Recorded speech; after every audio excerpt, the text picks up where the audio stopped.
अस्सलाम वालेकुम। वालेकुम। भाई जी की ना अपना? मोहम्मद असलम जनाब। असलम कितनी उम्र तेरी? मेरी उम्र 45 साल के करीब। शादी हुई है? हाँ जी। किन्ने बच्चे ने? एक बच्चा 3 बेटियां। किदों दा इस मर्ज च मुबतला हो? तकरीबन सन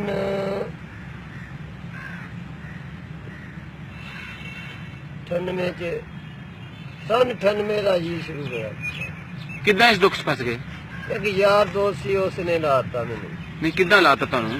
इस तरीके नाल लाता। मेरा कारोबार बहुत ज्यादा सी। उन्हां नूं कोई तकलीफ सी, कोई दुश्मनी सीगी।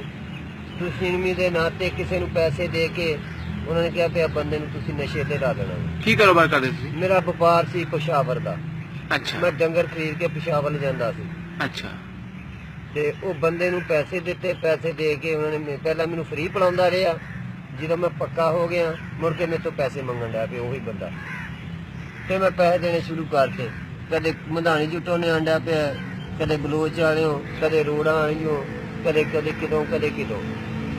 जो पैसे मुक गया सर जी, बच्चे फिर उड़ने शुरू हो गए। कितने बच्चे थोड़े?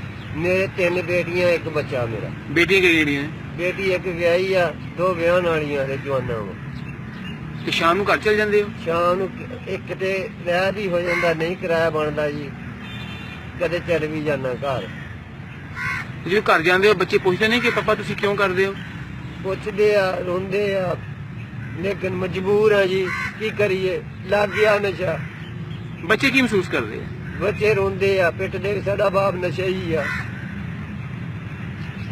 जो तुसीं घरों जांदे हो आंदे हो हाँ जी। ते लोगों ने की तसरात हुंदे तुहाडे बारे? लोग ये नशे साधे सानू, कोई साड़ी इज्जत नहीं, कोई वैल्यू नहीं। नशे की वैल्यू आ? असी सही हो जाइए, साड़ी इज्जत भी बन जाए, सानू हर बंदा सलाम करे कि बंदा ठीक हो गया जी।